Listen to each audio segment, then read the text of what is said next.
تحریک انصاف کے رہنما ماجد ستی قتل کیس میں گرفتار تاجر کھوکر کے بیٹے فرخ کھوکر کے جسمانی ریمانڈ میں 2 دن کی توسیع کرتے ہوئے انہیں 17 جنوری تک دوبارہ پولیس کی تحویل میں دے دیا ہے۔ عدالت نے ملزم کی جانب سے بیٹی کے جنازے میں شرکت کی اجازت کی درخواست مسرت کر دی گئی۔ ملزم فرخ کھوکر کو پولیس کی حفاظت میں عدالت میں پیش کیا گیا۔ سماعت کے آغاز پر تھانہ سعادتآباد پولیس نے ملزم کے مزید جسمانی ریمانڈ کی درخواست کی۔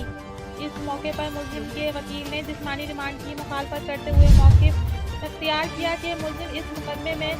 نامزد نہیں ہے، نہ ہی اس وقوع میں ملزم کا کوئی کردار ہے، جبکہ موبائل کے تمام ریکارڈ پہلے ہی پولیس کی تحویل میں ہیں۔ ملزم کے وکیل نے عدالت کو بتایا کہ ملزم کی 13 سالہ بیٹی انتقال کر گئی ہے اور چونکہ ملزم ابھی جسمانی ریمانڈ پر پولیس کی تحویل میں ہے، لہذا نماز جنازہ میں شرکت کی اجازت دے اور پولیس کو ہدایت کی جائے کہ وہ سیکیورٹی انتظامات میں نماز جنازہ میں شرکت کا بندوبست کرے، جس پر مدعی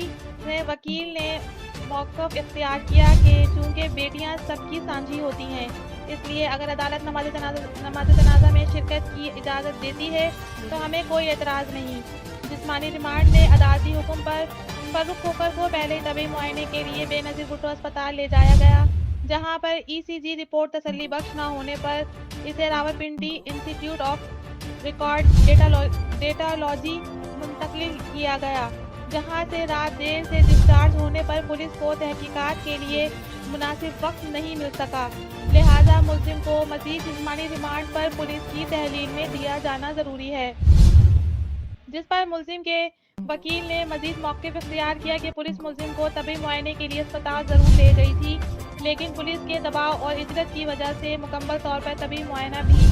نہیں ہونے دیا گیا۔ نامعلوم موٹر سائیکل سواروں نے فائرنگ کر کے تحریک انصاف کے مقامی رہنما ماجد ستی کو قتل کر دیا تھا، جس کا مقدمہ فرخ کھوکر کے نام پر درج ہے۔